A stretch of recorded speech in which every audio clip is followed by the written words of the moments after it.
Hey all, I'm here to go ahead and give you guys a review of a little add-on that I got for one of my, for just my cameras in general for doing a action-y type of thing. And this product is the EEEKit or Triple E kit. Also on this thing it just calls it the Monopod. But yeah, I don't know if you could read it from here. It's the Triple E kit. One kit, one idea is their slogan. But yeah, it was one of those things of just you know, wanted to have something that could go ahead and take you know, multiple type of cameras that, you know, you could go ahead and extend shot or, you know, do a selfie type shot with this thing. And looked kind of interesting. I was going back and forth between some of the reviews with some people really not liking the thing and some people liking it. From me, just messing around with this thing in general, it's pretty much, you don't want to go anything higher than a, you know, like a compact mirrorless. Like, frankly, this thing is designed literally for, you know, the GoPros. I mean, hell, when I got this thing, it literally gave me the GoPro tripod attachment with this thing. So I wish I knew that, otherwise I wouldn't have purchased a tripod mount by itself. But neither here or there. That was with, I don't know if that comes with every single one of the E-kits, but yeah.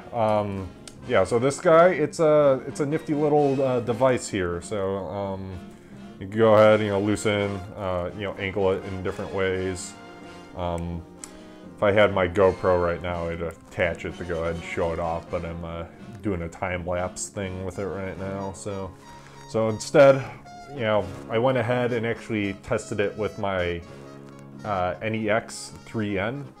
This is probably as big of a camera device that I would put on this guy.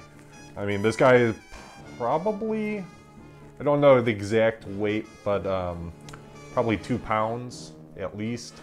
It depends also on the course, you know, since this guy, you have the ability to use a interchangeable lens. It also depends on if you put a bigger, heavier lens on this guy. Of course, it's going to make it a little bit heavier to use, but yeah, it's you know, a nice little thing. I go ahead, it's, you know, you have a little thing for your fingers here to go ahead and turn the knob to tighten it down to the mono stand. Other neat thing too, on the back end, it also has threads on the bottom, so you could actually attach this to actual tripod as well if you want, and you know, have it stick if it doesn't have an extending neck. You know, nice little add-on for that as well.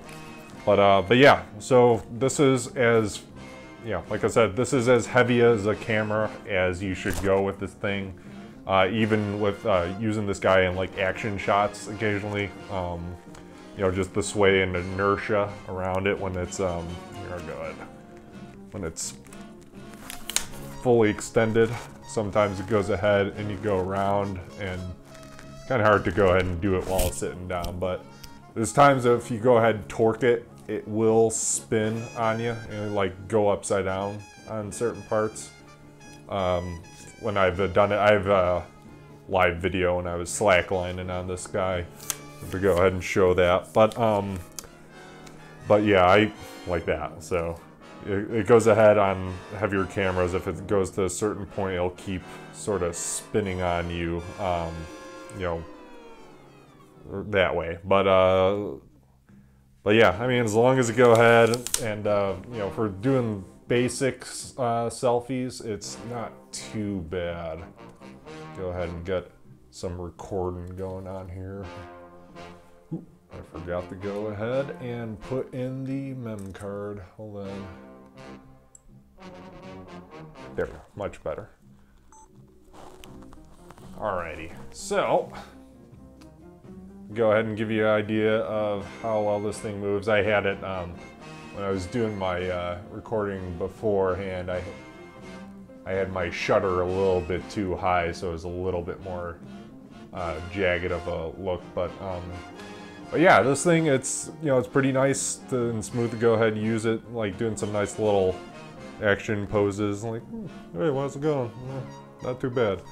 So, but yeah, yeah, it's a nice little, you know, add-on for, you know, for some shots if you want. I wanted to use this guy mostly for like live video recording more than selfie stuff. And that's what, you know, they're definitely were intended when they had this thing, hence them wanting to use the GoPro with this guy. And yeah, that's the EEEKit Monopod, or pod, sorry. Ooh, let's go ahead and watch you guys, come on, rotate. Yeah, see what happens when you have the heavier guy. You see, go ahead and start bowing a whole bunch. Whoa. Distractions. But anyways, guys, I hope you enjoyed this little video, and I'll go ahead and show off my slacklining experience with this guy. And wish I had my GoPro to go ahead and you know, show the comparison, but you sort of get the idea with this thing being you know, being as you know, heavy as it is, especially when you have something you know, camera with this much weight to it, being about like, you know, 2 or 3 pounds. It goes ahead and you feel it in the, you know, when you're holding it, especially if you're holding it at the very end, you know, it's gets a little bit tiring to go ahead and hold this guy. So, you know, it's one of those things, choking up on it sort of helps off a bit, but then, you know, you should just do that to choke. But I just feel it's like one of those things, it's easier to hold if you're have it extended all the way out, choking it off. But anyways, guys, that is the E-Pad, you know, to the max. And yeah, it's a nice little, like I said, a nice little monopad from EEEKit, made in China. Good stuff. Don't use heavy cameras on this thing. You know, you don't want a freaking Canon or a Nikon huge body, you know, DSL camera on this thing. They're gonna have a bad time. So anyways, that's about it. I hope you guys enjoyed this review, and see you guys later. Have a good one. Peace.